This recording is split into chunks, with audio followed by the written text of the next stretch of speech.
I'm the CEO of Agência Mural, a local news, non-profit news organization based in São Paulo, Brazil. And I'm very honored to moderate this panel with colleagues from all over the world that I'm going to introduce you. So what we're going to do is really profit that we're all together here and try to have a conversation among us and with you. So it's going to be very informal. Of course, we planned it a little bit, but please feel free if you need to express yourself or wait to the end. We're going to try to leave some minutes for questions from the public. So, how we're going to do is I'm just going to read the theme of this panel, and then I'm going to introduce those wonderful women, and then the first round is going to be quick introductions of their work and why they do what they do. Okay, so we are here to discuss and have a conversation about various issues inside the label of feminist media. So, keeping or bursting bubbles, how feminist media develops audience connections, its success and challenges. How do you establish and manage growing media with a feminist and inclusive mission? We will dissect how to create a business grounded in feminist values and the challenges of attracting readers from outside your community. So I have Laura Aguirre from Alharaca in El Salvador, co-founder and director of strategic projects. Then second to Laura is Catherine Gicheru, director of Africa Women Journalist Project from Kenya.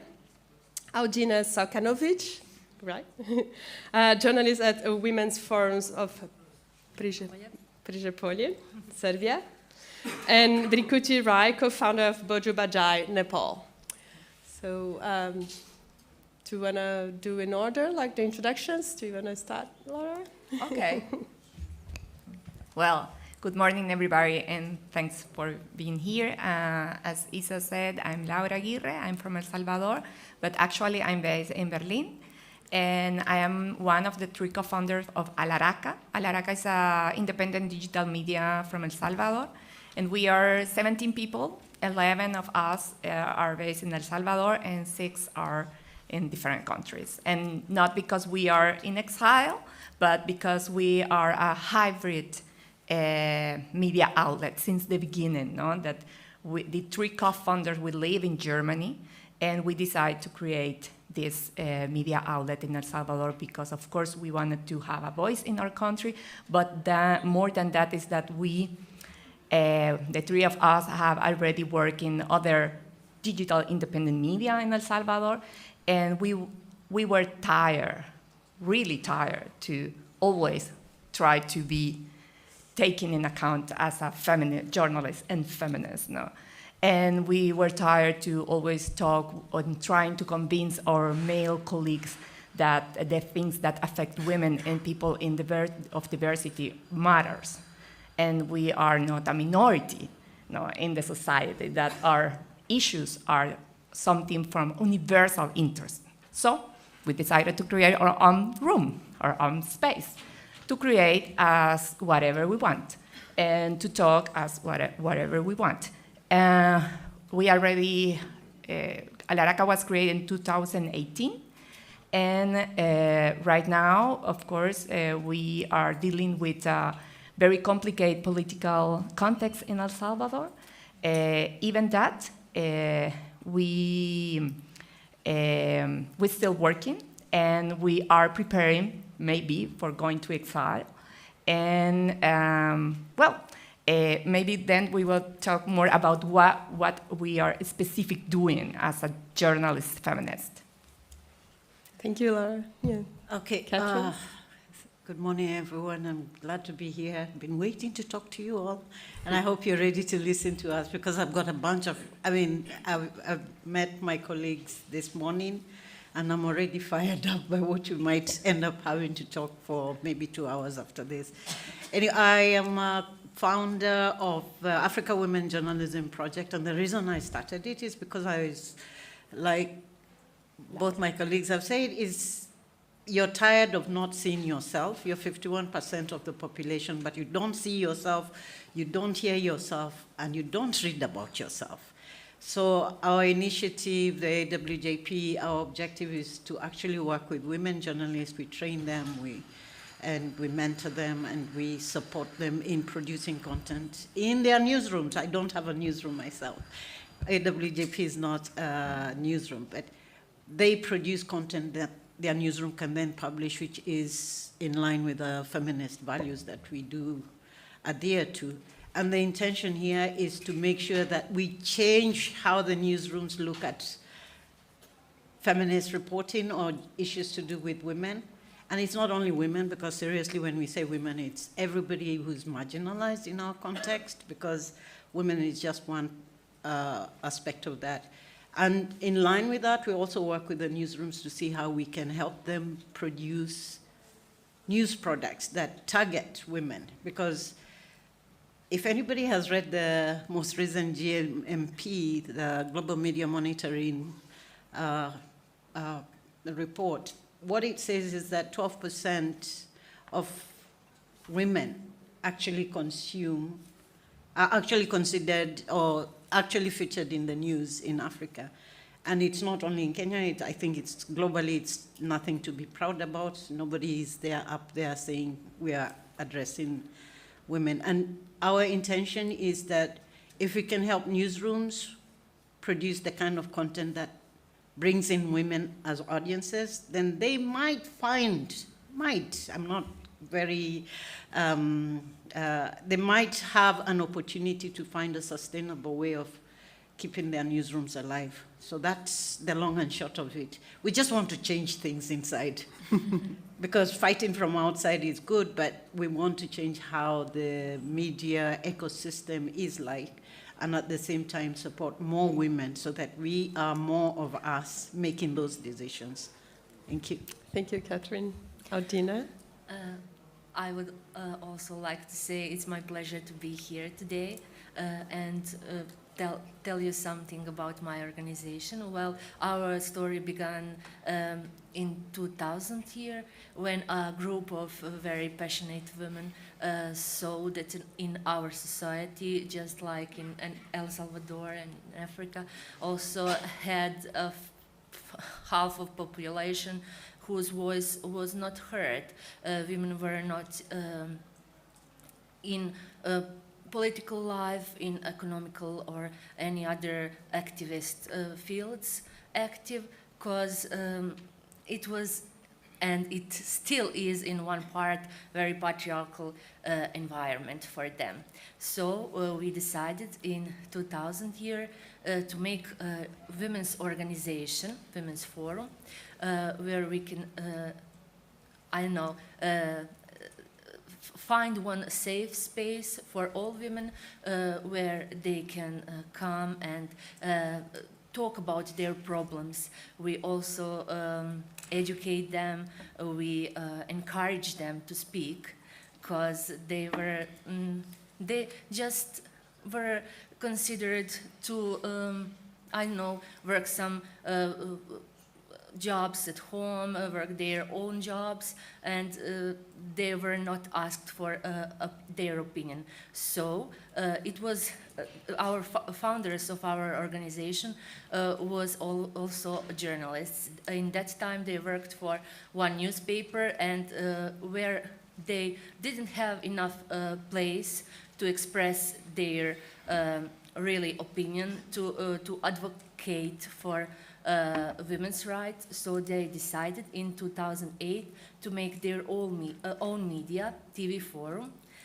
And that was a way to make women's voice be heard.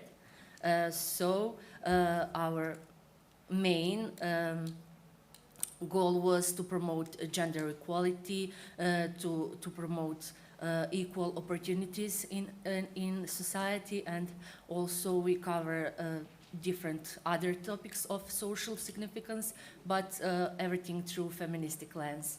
So now we've grown up from 3 journalists to 10, and now our voice is recognized in Serbia, but also in different international organizations. So we are grown up now, but we are all the time striving to improve our work, and our work is based on journalistic values, but also imbued with feministic ones. Thank you. Tina Brikuti. Good morning and hello everyone.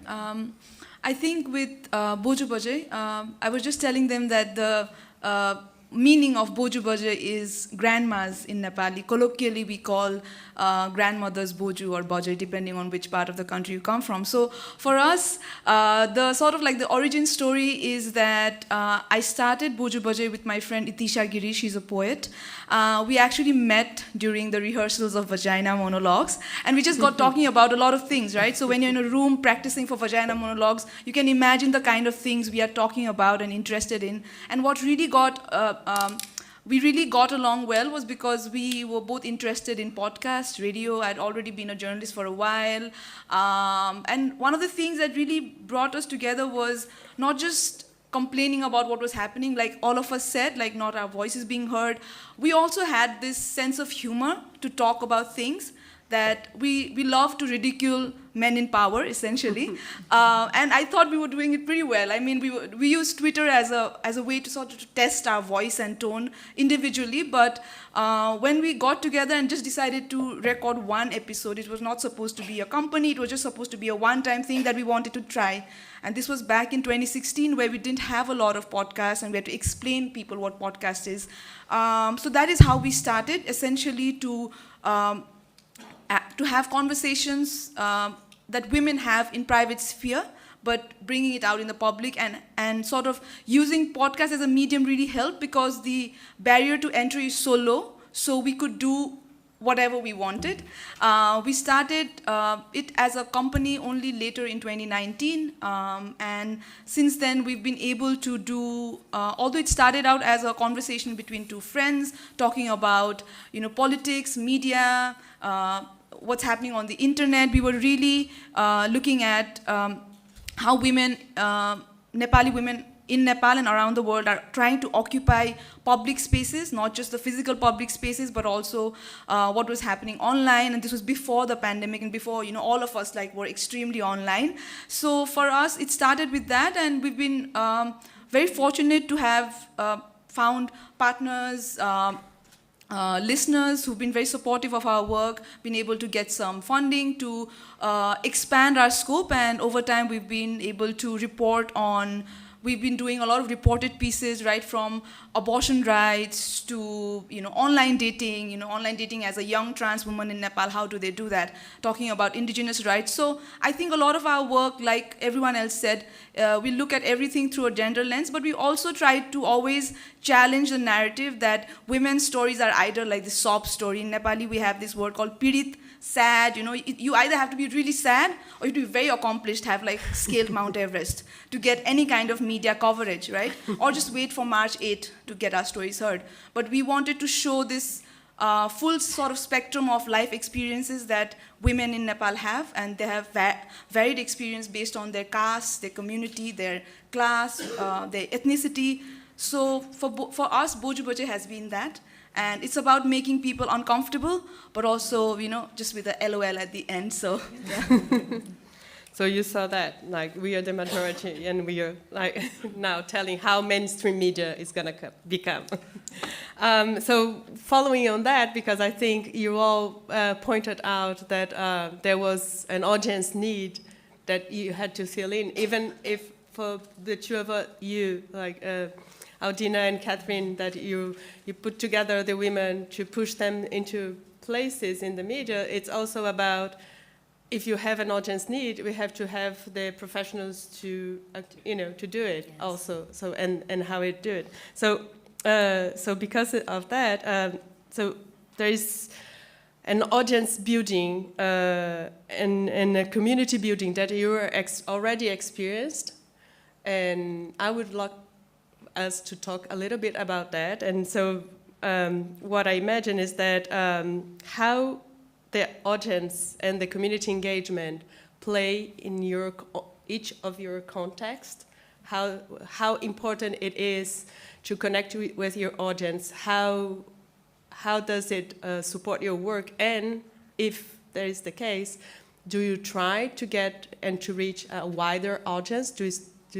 That's the name of our conference. Like, do you try to burst the bubble and get like men or the other half of the world listening to what you're doing and supporting you as well, and knowing the stories that we have to tell? So, is anybody? I can just Go, do go. a quick one. I mean, I come from this frame of mind that whatever it is that has happened to me matters to everyone because I'm that important. And I don't mean me myself, but I mean women.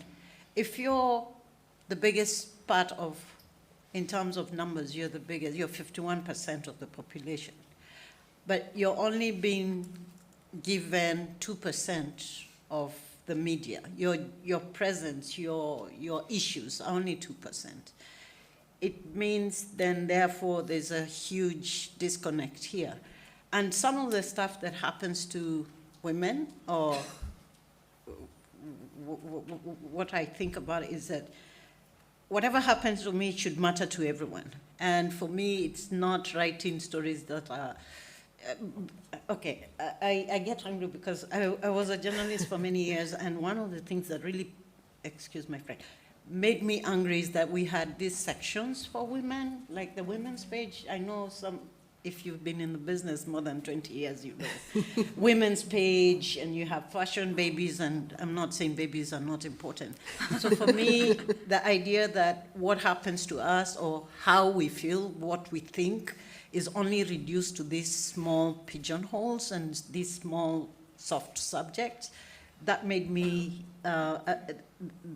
that is the wrong way to think about it, and that's why I'm saying whatever it is, busting out of this is to make sure that whatever is happening has a gender perspective, and it's not an excuse, it has to be the default. If you're going to write about politics, how is that impacting on 51% of society? If you're going to talk about climate change, how is that, and where are we in this thing? So it's a matter of saying it's not reporting just about women's issues, because women's issues are just being pigeonholed into small things that nobody wants to support, but actually making sure that we bring to the fore the intersectionality of all these things that are happening as far as it impacts on women and how women are experiencing this. So bringing that experience out is extremely important. And writing that way means we get more people who are interested, because then your brother, your husband, your uncle will say, oh man, she's going through this. This is what it means for her, that we do not have, that when she wants to run for office, this is what she has to go through. So being able to bring that out. And if it becomes the default, then it means we have a more inclusive media. So it speaks to, inherently human beings want to be fair, to be seen to be fair, even if they're not. They want to be seen to be fair, but actually making it an imperative that if you are consuming anything, you need to ask yourself, why is it I'm not seeing the other person? Why is it I'm only seeing this one? So it's, in a way, it's kind of pushing people out of their comfort zone and giving them that information in a way that then they can see themselves, not being fair and nice people as we want to believe we are, but so that they can also ask those questions that we are also asking or demanding to be asked. Yeah. Yeah, thank you, Catherine. How do you do that in your own context? Like, do you try? Are you still only connecting with the women that are missing the news, or? Well, as I said from the very beginning, we start treating, topics that concern women. So naturally, we have more public women I think it's not too much more. It's about 56%, according to Google statistics, of our pages, but also we are treating other different topics of social significance, but we are always trying to be inclusive. Yes, we go beyond the feminist bubble, and we are trying to include people with disabilities, rural women, people with different sexual orientation, I don't know, any other different minority groups in our media content. So, and we are making news every day. We have to speak about different issues in our community, like politics, economics, ecology, health, and everything else. So I don't know, we do classical journalistic work, but always when we are making some media content, we are trying to include women as interlocutors, especially we are trying to find some experts in the field of politics, economy, and any different topics that are meant to be males field. So we are trying to make that differences also. In our work, we have to cooperate with different organizations, with our municipality, with national organizations, institutions. So yes, we are going beyond the feminist bubble, and we are trying to make one good compromise, combining feminist values with journalistic values like objectivity, doing everything just correctly according to our codex of journalists. So I like it. It's just it's just combination. yeah. It's like it's really, real good journalism for everyone. Yes. That's it. Brikuti and Laura, do you wanna?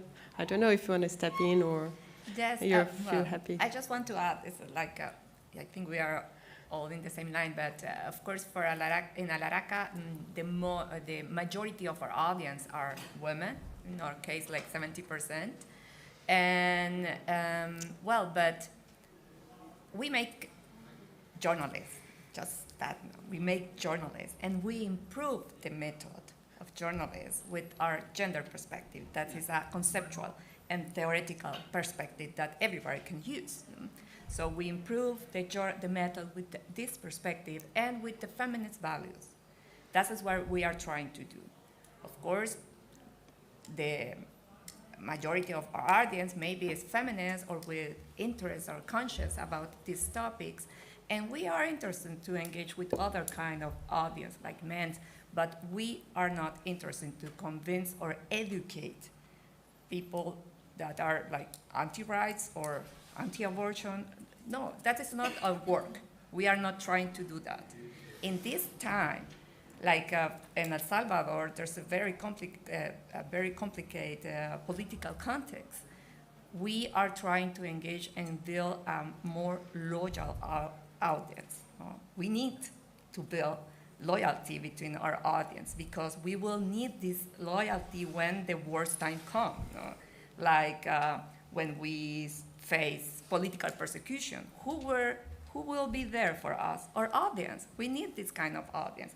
And yes, in an ideal world, all male and women will be there, But for us, it's really important to focus right now trying to find these people who can be for us when the bad times or worst time come, And well, of course, we try to engage with younger people as well. So because of that, we have a lot of graphic design and illustration in our content.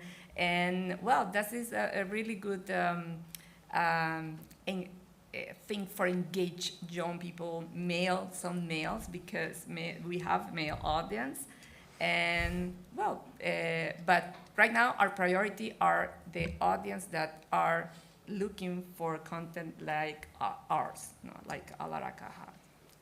But it's good. You have 30% that is not. No, it's not. It's good. Yeah. Yeah. So we are changing here. It's like pretty good. Do you Yeah, wanna? yeah, just to add, I think we have similar experience, but I think just to shift that point of view, I think I realized that when we started producing Bojo Bajai and started becoming more present on social media, because for a small outlet like ours, initially it was just the two of us doing everything, and social media really turned out to be this space where we could, assert our identity, our voice, experiment with things, and I think that is where we were able to really grow our community. And also about bursting bubbles, I think just to shift the point of view, I think we realized by what we were saying and by the mere act of saying what we were saying, I think we were bursting the bubbles of other people who are only used to listening or watching or seeing certain kind of voices and faces. So I think that was something that happened. And I think I also, so we never intentionally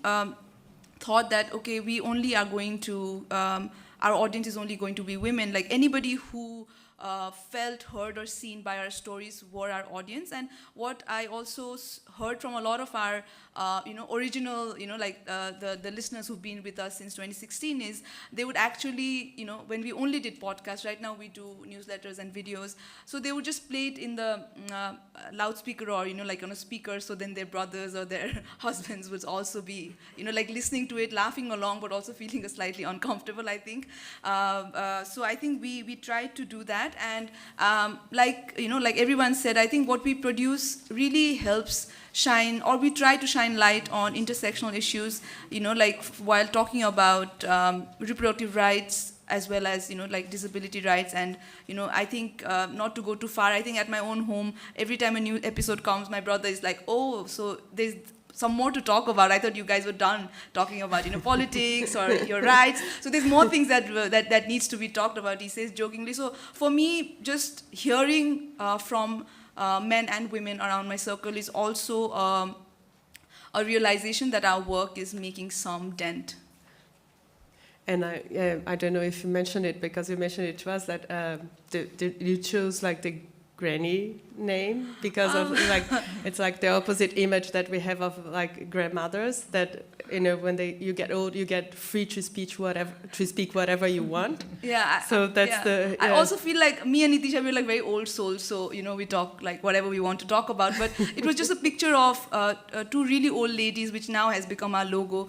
I saw them in the most unexpected place, in like a very happening, touristy, trendy place where I never seen older people, especially women, out in the public. And I took a picture and we just decided to put that up. And we did not think about the name and the branding, but over time, a lot of our listeners say that, oh, you actually, sound like two old ladies, grandmothers who talk about things that you don't talk about. And something funny because of the branding is that when we went to register our company or when we went to open our bank account, a lot of people, because of the name, they think we're like an old age home or like a senior center. So they just think, oh, you take care of old people. We're like, not right now.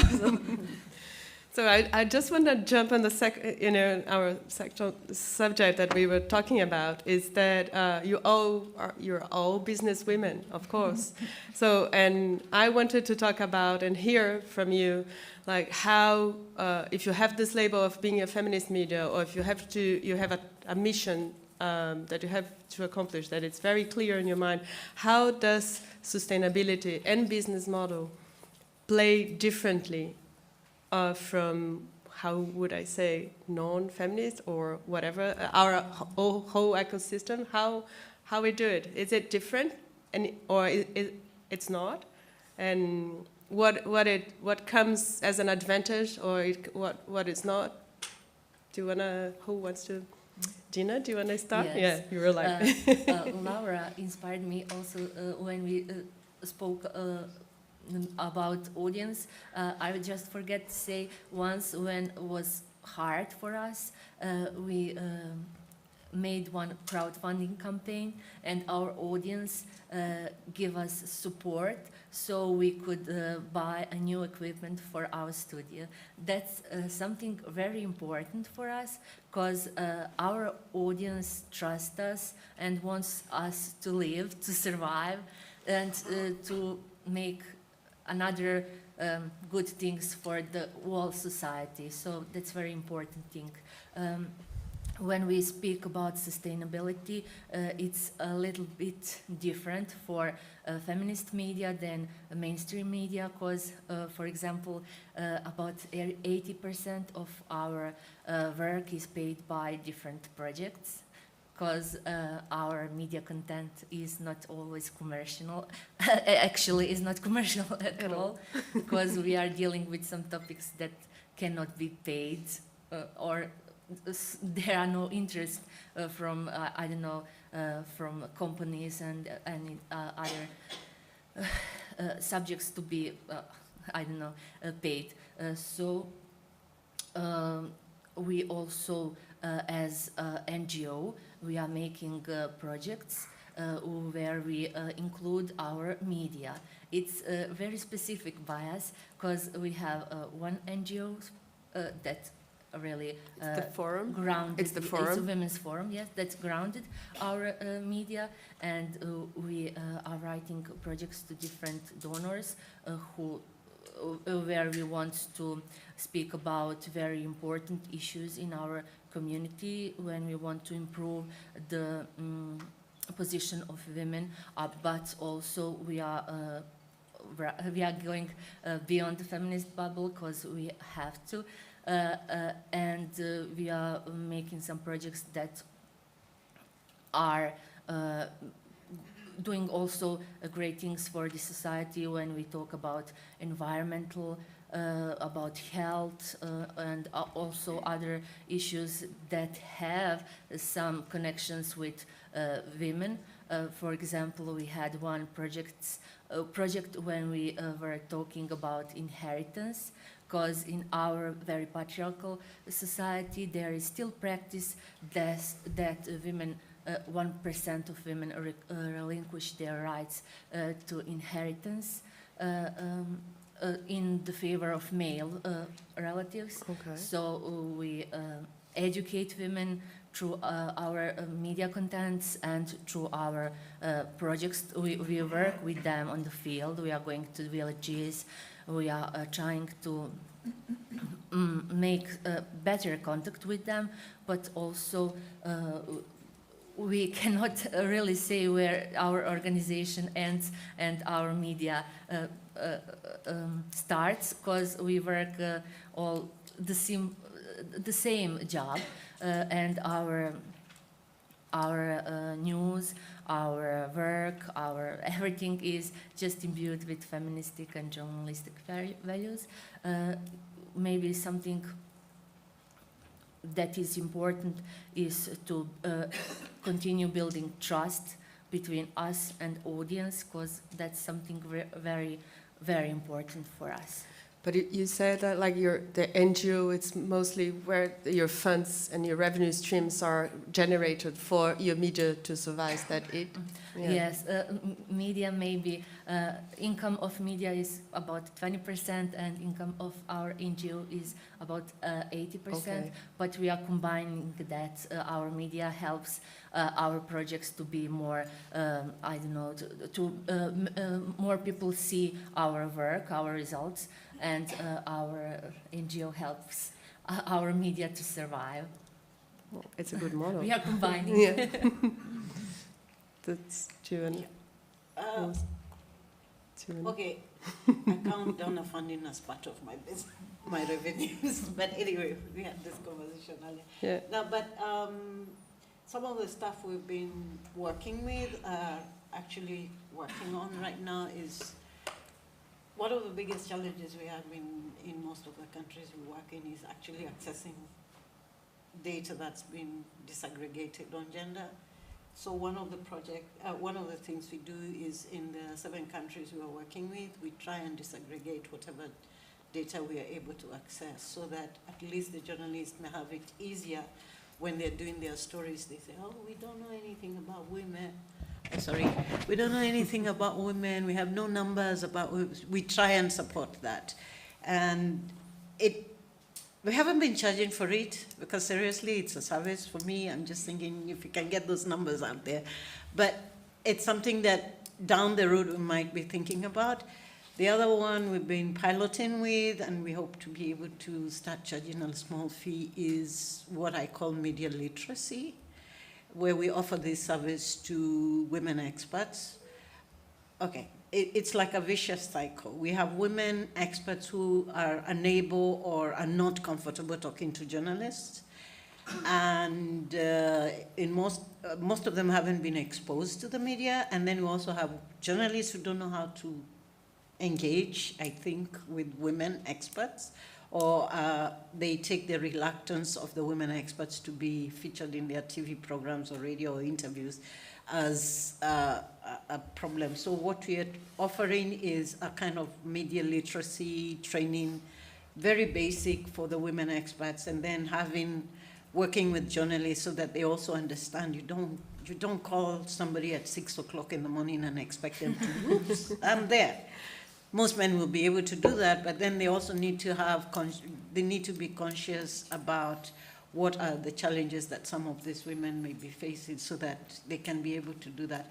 Want to charge a small fee for that because we've been working with different women organizations, and that has been coming up as a big problem, why there are women experts, whether you're an executive director of a women's organization has to talk to the media, but some of them are not very comfortable. So kind of trying to break down that kind of antipathy or Empathy?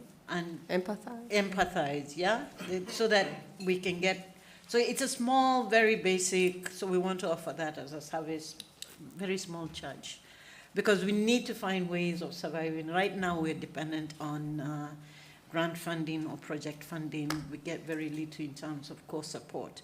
So we need to start thinking of how do we remain sustainable so that, but the other thing is also, I mean, for AWJP, our survival is paramount, but I'm always thinking, okay, I got these women in these very fantastic newsrooms, they're doing crazy jobs. How can that newsroom support that journalism? So I'm always open to having these conversations with the newsroom, the specific newsroom, and we work with them to try and figure out, okay, you've got a good team, you've got a gender desk, you've got a good gender product, but how do we keep it alive? I'm not worried about the rest of the newsroom. I'm only worried about this product. That provokes some of them into thinking maybe this is one where we can actually either allocate or get somebody to support the desk. So, for example, a corporate, they tick off as their corporate social responsibility, but they give the newsroom some money because they want to be seen to be supporting gender. Of course, we love them, as long as they are not calling the shots and saying, you can only talk about this in a nice way. No, but actually newsrooms doing that. So we have a community radio station in Senegal that has actually been getting that kind of support where corporates, it's a first radio station that is talking, I mean, they talk about stuff that is taboo, and I'm glad to say the person who started it is our fellow. And because they're giving a platform for women to discuss taboo subjects in a safe space, I call it safe, this company has decided to give them money to continue doing the production, which I'm like, hallelujah, one win, I need 100 more. So that's those kind of things. And for me, it's to think outside the box, what works. I'm not a newsroom per se, but I always tell people, we don't need to follow the road everybody else has followed. Think outside the box. What would be the opportunity? And if it works, it works. If it doesn't work, you've tried something. So don't go down the beaten road. Think outside. That's that's. Thank you, Catherine. Yeah, I was just wondering, like, I'm not from a feminist media, like, but it looks like you're really mainstream because we are all dealing with diversifying revenue streams and thinking about that. Like Laura and Brico, do you wanna? Yes. In the case of Alaraca, of course, as you said, we are not so different from other media outlets that are trying to build a sustainability model. So we have our sustainability or business model is have two ways of income. Grants, the main of our incomes are grants, and We have income from a communication service agency that we have, and we make communication campaigns, feminist campaigns, or strategic with a gender perspective, etc. And our clients in these two ways of income, of course, are international organizations. For us in El Salvador, the label of feminist is our differentiating value. That is the way. Yeah. Why? Because we are in El Salvador. There's only 2 feminist media outlets, no, and we are one of them. So most of the international organizations that our clients are looking for someone who can talk about gender or diversity as an expert, no? And they need some, and they don't want to work with a normal advertising agency because there's a lot of problem with misunderstanding about gender now. So that's helped us a lot in El Salvador, this differentiated value, no, as a feminist. And, but I was in charge of the fundraising and the sustainability model from Alaraca until the last December for 6 years. That was my main work there, as well the executive direction.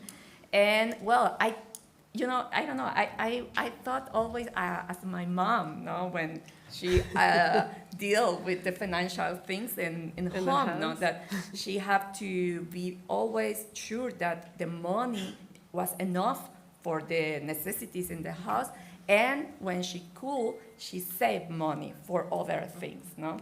So I am a sociologist. I have a PhD in sociology, but not in business administration, whatever. So, well, I always think that, okay, if I got enough money for the operational work, enough, like 1 year of money, no, I can save the other thing for when the bad times come, no?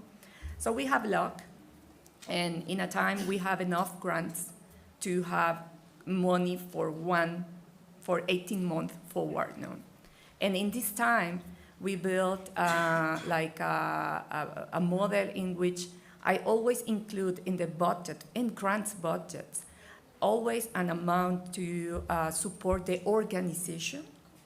And in this way, I have the time, enough time to think, okay, in business model, no, the business model. So right now, Alaraca say all the income that we get in our agency, like with campaigns and communication, we saved it. We have enough money with grants to operate, and we save all other the money. We don't have like a lot of, but we have a fund for emergencies. If we have the necessity to buy like equipment or whatever for mental health, support mental health in our members. So that is the kind of thing that we use this money.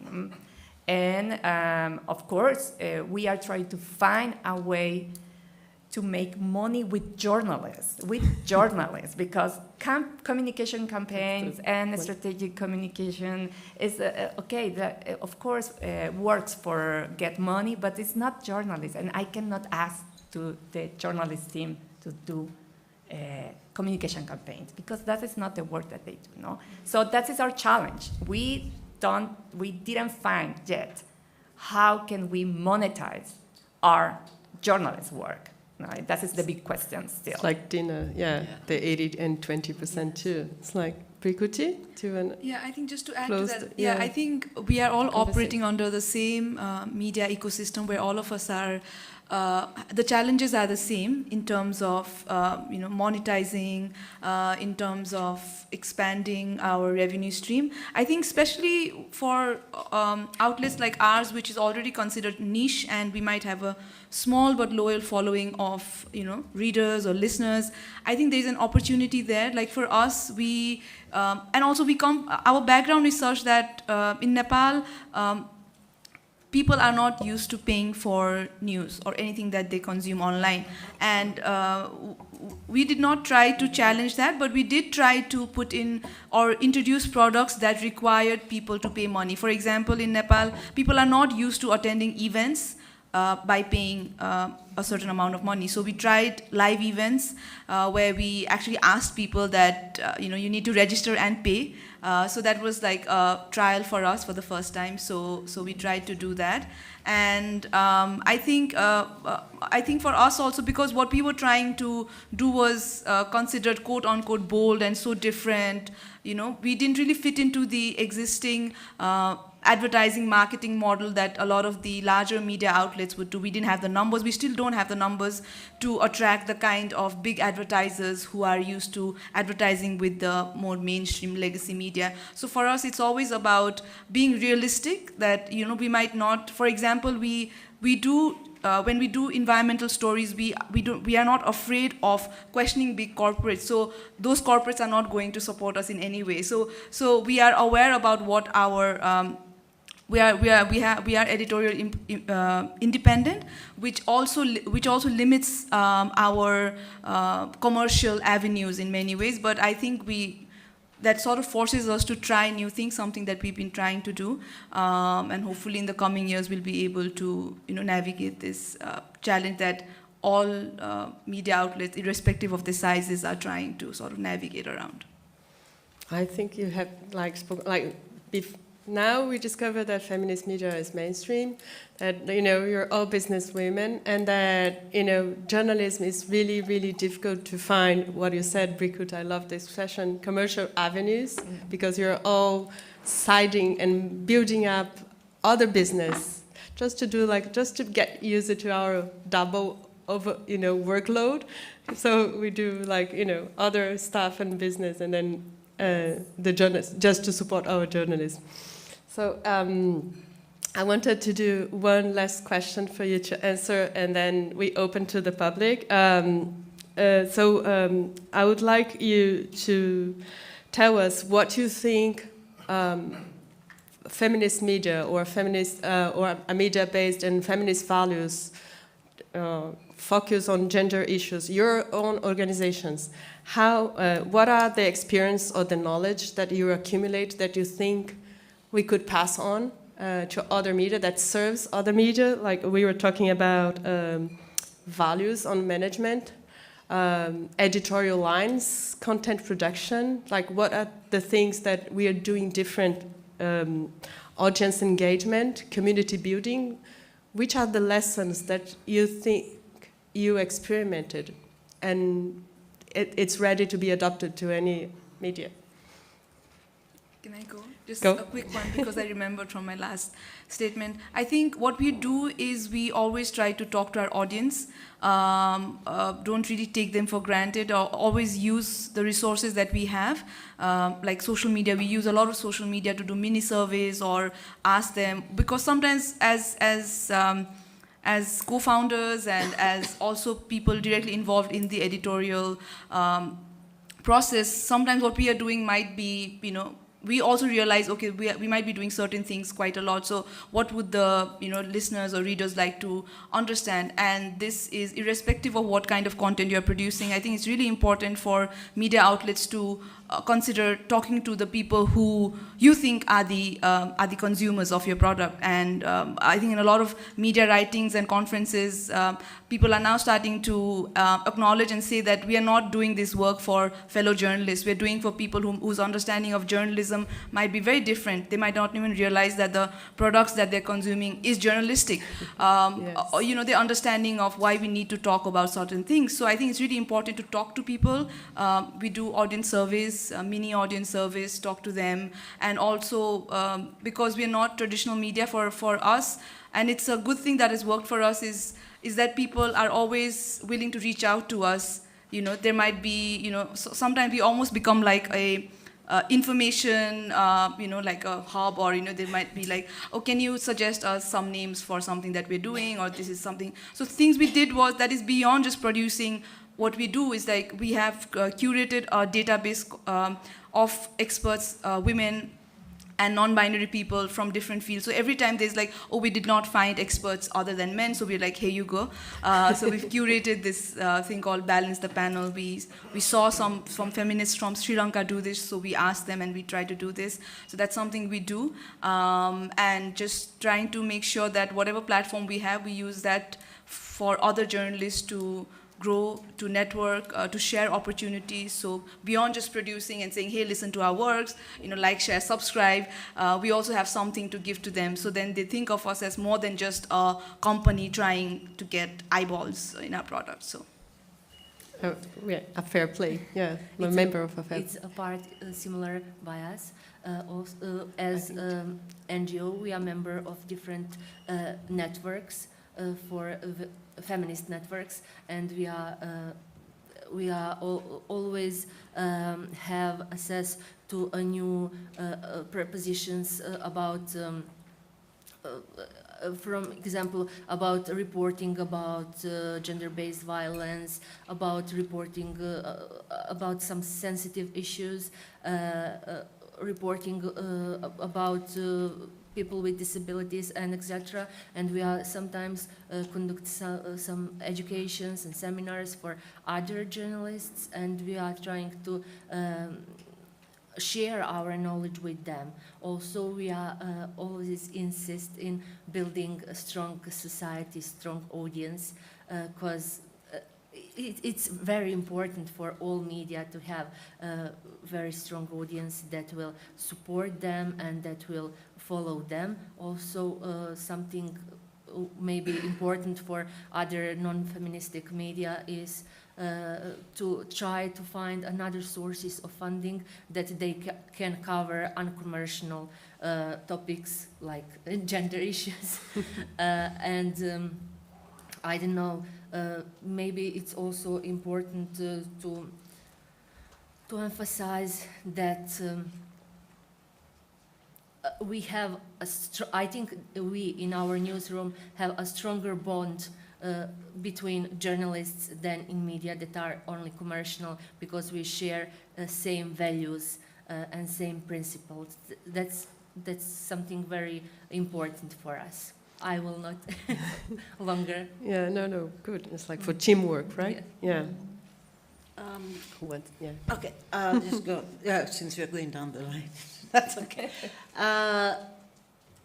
Okay. Since we're not a newsroom, we are changing newsrooms. Imagine, we are trying to change newsrooms. That's a big, big ask. But one of the things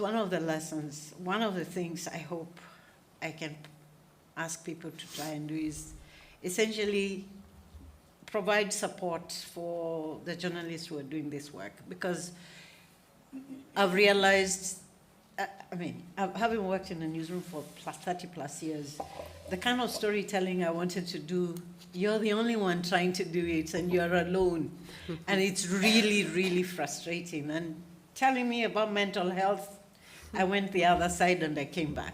But the point here is actually trying to support the journalists who are doing this kind of work, providing the kind of mentorship that is needed. And mentorship here is not necessarily from another woman, but essentially even within the business, even among the men. Men who support the journalists who are doing this kind of work. And if we have that in the newsroom, then it means it becomes, like I keep on saying, it becomes the default, being inclusive. It means it becomes a practice that is the default, not a one-off. And that is, I think, if we do have that kind of an environment, then we can actually change the media ecosystem such that if I only want to write about feminist issues only, and I only want women as my audience, I'm okay. But working in a newsroom which is presumably supposed to be serving the whole society, and getting journalists who are working on these issues and not providing them with the support, I think it's imperative that we do give them that support, especially if you're working in mainstream media, and not mainstream only, I mean, whether it's community or whatever. But if your target is the general public and not just women, we need to provide the women with that kind of support so that they can continue doing it. And sometimes it's not only women journalists, but sometimes there are few men. Yeah, we have male allies. And if we don't have those systems in our newsrooms, then this becomes a perennial problem. It will never end. We will never change anything. So let's support gender reporters or women journalists who are reporting on feminist issues, and male journalists who are allies in reporting on these issues, and provide those structures in the newsroom so that we can change the whole ecosystem. It's a lot of stuff, but I hope you get the message. Yes, no, I'm writing it down, everybody, so we're going to get it. Well, I want to mention 4 things briefly. One of them is the collective work, and not only collaborative. I mean collective as something co-creation with other medias and with civil social organizations. And I mean like create together projects, researches, and share resources and sources. And then in this way we can break this idea in traditional journalists that journalists only have to compete between them for sources and never share information, etc. That is one thing. The other is situated knowledge. We motivate our journalists to make researches from their own position and talk about about things that they matter, and without trying to be objective or neutral in anything. I think it's a more honest way to do journalism. The third one is changing the leaderships in our organization. It's very important to interchange with other colleagues and have new ideas and different way to leaderships the projects. And the last one is one thing that have a lot of impact in our newsroom is this approach of constructive journalists, journalists of solutions, solution journalists. And because we start with that in 2022, because a specific project, but we realized that this kind of coverage has a real impact in the mental health of our team. Because of course we thought as journalists that we have to denounce, for example, violence, or human rights violence. It's really important to denounce these kind of things. But at the same time, we see that it's very important to talk about how the people resist and how the people find, at least momentarily, ways to respond or to face the oppression. And for our team, that was like, okay, it's really, there is hope. Not even in tiny things in the everyday life of the people, there is hope. And because of that, we maintain, when we still have in our agenda this approach of constructive journalism. So. Well, I think, like when you start your own media and you have to be brave just to pick up the subject, I think you come up with a lot of innovation and a lot of courage that in the way you've done it, I'm going to summarize it. It's like if there are other medias who want to, surf on that, it's really good because it's all about, like, I think, debunking the distrust. So it's all about building loyalty and talking to your audience and listen to the audience. And then it's about participating in collaborative networks. It's co-creating inside the organization. It's like supporting and taking care of mental health of the teamwork. It's like dealing with transparency when you say, from the point of view you're writing. So, and when you change leaderships, it means that your organization is more important than you are. So I think feminist media has a lot to teach us. Thank you. Oh, sorry. It's my alarm. Thank you very much. So, now, yeah. Yes. We need the mic.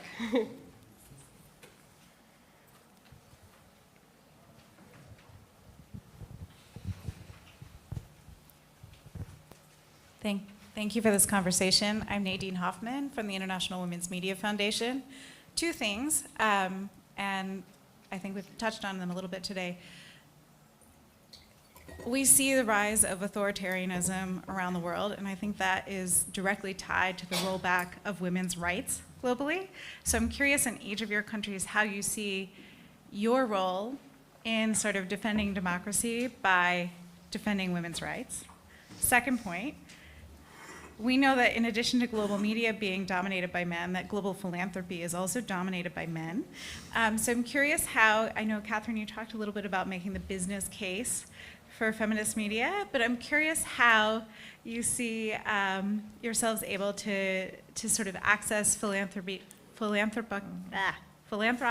dollars equally if you feel you are able to, or if you feel there's also a discrepancy in the funding that's available because the fact that you're a feminist media outlet. Two very important questions. Who wants to jump in? Democracy or philanthropy? I'll do the philanthropy thing. Okay. You see, I keep on saying this. Media will depend on us, women, or the ignored majority.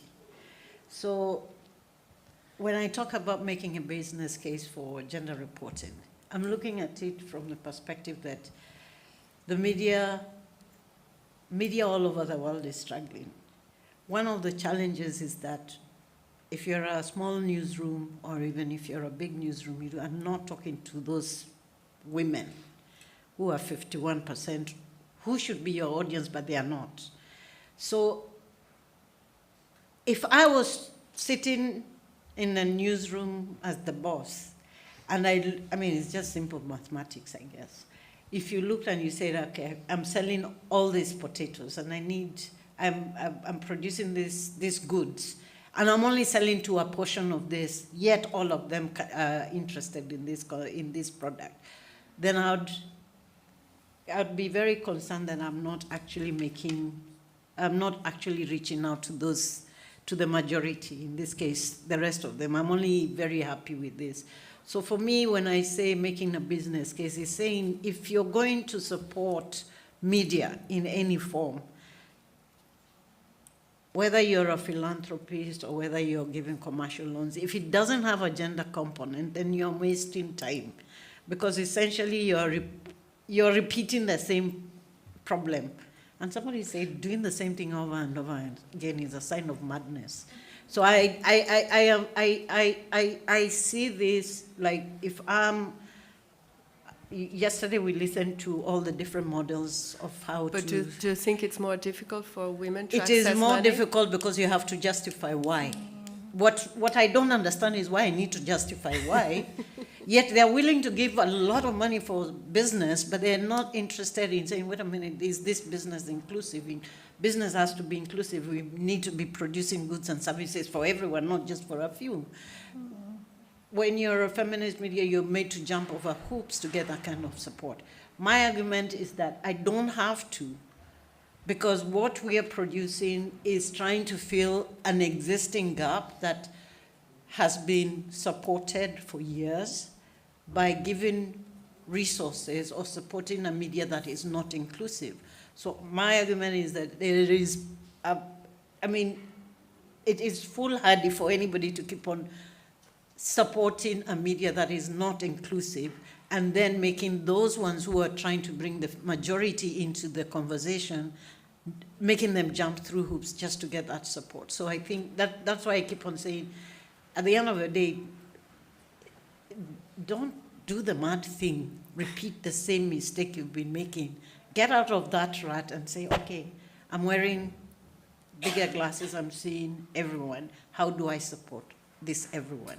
And how can I, because invariably we haven't been getting the kind of information we need, we deserve, we require. How do I support those who are doing this to meet that to fill that gap?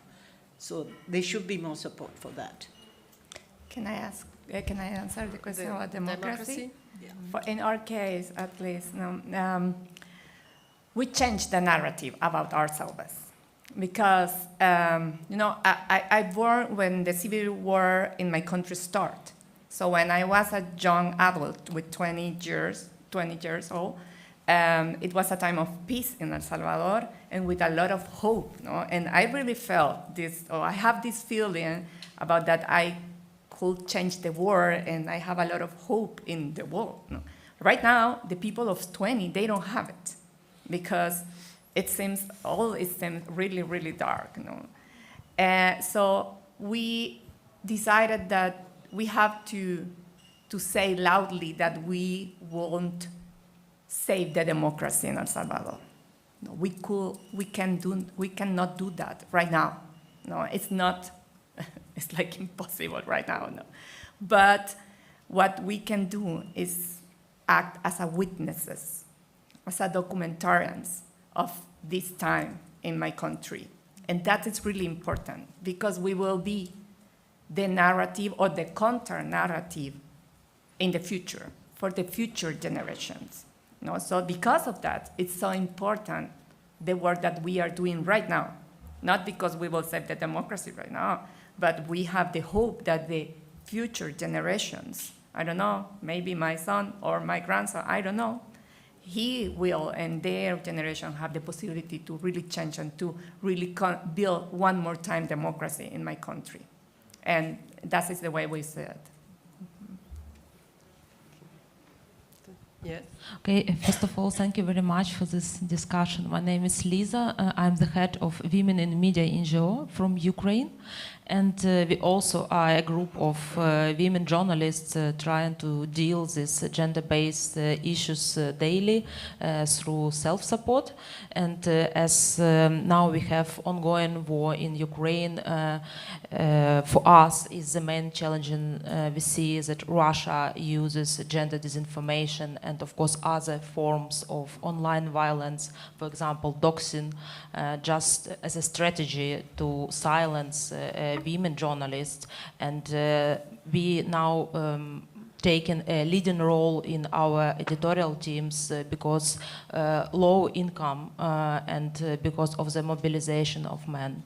And they try to share this information that women journalists are like lesbians, for example, and we know that Ukraine is still, despite of ongoing progress, is still homophobic country, and that we are prostitutes. And my question is that do you also face, because it's not a problem only for Ukraine, of course, do you also face gender disinformation? And if you could very briefly, just one word, say what is the main challenge for you now in your country? Without maybe explanation, just one word. Thank you so much. Thank you. Maybe Brikuti and Dina? Yeah, we get that. I think it's common for all of us, especially when we're reporting on gender-based violence, or when we're talking about equal citizenship rights, which is a big issue in Nepal. The way we try to do is sometimes it gets very tiring because we find ourselves saying and doing the same thing over and over again. But we do try to always, try to use other means, whether it's like putting forward somebody else's opinion, like if we feel tired saying the same thing, then we try to maybe shift the perspective a little bit, try to maybe, whenever we can, try to use humor or satire to talk about these things, so it makes people uncomfortable, and we are also trying to get the point across. But we do realize that it is very time consuming, and it's really draining having to constantly counter these kind of narratives. I'm not good with one-word answers. And also in crisis, vulnerable groups are the first targets. Their rights are first crushed. So it's not. We can't. I don't know. Ask why women's rights are on the first target, because it's so common in every crisis. So only one word is fight. Fight for women's rights. Good, I think I have to fight for women's rights. If I have to use only one word, no, it yes. has to be fight. You talked about online harassment and all the rest. I call it training. I know Nadine knows what I talk about, because online violence is an issue for everyone, especially for women journalists. So I have something we call reining. And reining means that I know all of you and you all know me. So if I get attacked, I don't deal with that person. You come to my defense. It's a very informal kind of support mechanism. And the reason for this is because all the nice, I know online harassment, there are various ways of dealing with it. But the assurance that I have my sisters and my brothers with me who will fight on my behalf when it comes to online. So for me, the one word you wanted is just raining on somebody, or just rain. Rain, and I mean raining because I don't have to mobilize you. You see somebody attacking me online, You drop your water. and all of you rain on this person until they cannot speak anymore. So that is what the one word you asked for me, it's raining. I know it's not directly to whatever, but it just popped into my head when you asked for the one word. Well, the main risk in El Salvador right now is online harassment, because our president is really started in Twitter. So, and of course the persecution and imprisonment. That is like a risk, and it's a risk in everyday life. But I want one word. I don't know, resist, maybe, the resist, collective resistance. That is, for me, very important, because we are trying to build like a net with other medias in El Salvador, and that is like the way we are resistant, yeah.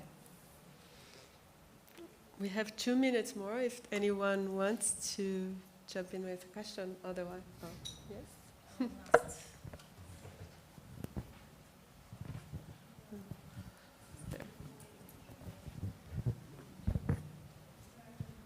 Hello, my name is Lena. I work in news media and the product and tech side in Norway.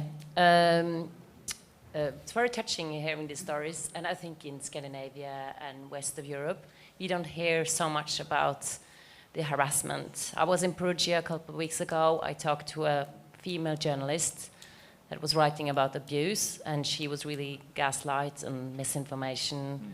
What can we do as a community to get these stories out, get them more known, the meta-journalism about how female journalists are harassed when they put out difficult stories? Because I think Western Europe, it's not that much as other parts. We need to know, and we need to address this. Who should make journalism about this problem? I would say all of us. But I don't know if you... In Serbia, there is one group of journalists against violence who are really there for women journalists who are dealing with some harassment because of their writings. So we had a few reactions when some journalists wrote about harassment of actress in one school of act, and different other topics. Because of them, they had a huge, huge violence through other media and through social networks. And we are here all, women feminists from that group, to protect them, to give them support, and to write something good to help them, and to believe them, to believe those journalists and those women who share their experiences. It is very important to have that solidarity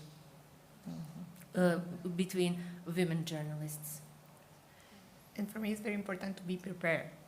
Yes, because most of the time, this kind of conversation, we don't talk in newsroom internally about that, no? So most of the time we minimize, or the people minimize this kind of violence as something like, okay, you can only turn off your computer and that's all. What is the big deal? No? And it's not like that. It's like a continuous of gender violence, that's in other ways. No? So for me, as a director in a feminist media, it was really important to be prepared with a protocol or how can we react when this has happened. No, but with real step by step. No, if someone tells this, how can we react or we don't react? No, and this kind of action give us the clarity and a way to face this in everyday work that. One other thing, I mean, solidarity is good, but if the shoe is pinching me, it doesn't matter even if I tell you, does it? I mean, sorry, I'm not being flippant, but it's trying to find out how do you address the problem in your own situation, in your own spaces. And the reason I call it training, because that's the easiest way. It's the most, we found it the easiest way to quickly respond.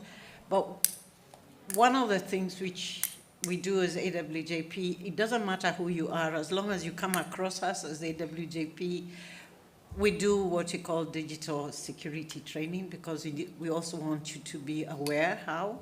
And then the other thing is also getting the public to understand what it is to, okay, look, I was harassed. I go to the police, then they say, were you beaten? I say, I wasn't beaten. So what do you want us to do?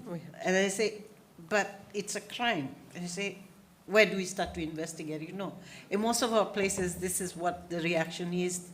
There's very little understanding. So it's actually creating awareness in the public, what harassment looks like, what gendered misinformation is like. We're doing a project in Togo right now, and it's been hilarious what people think gendered misinformation isn't, and yet they are perpetuating it. Anyway, but it's engaging with your audiences, and especially with the newsrooms you're working with, getting them to pass on this, what I call basic information about what online harassment looks like.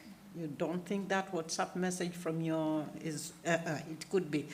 But also being able to tell them how to respond to this kind of thing, because we can't, it doesn't go away when you switch off your phone. It doesn't go away when you archive that WhatsApp group. So it's kind of passing this information through.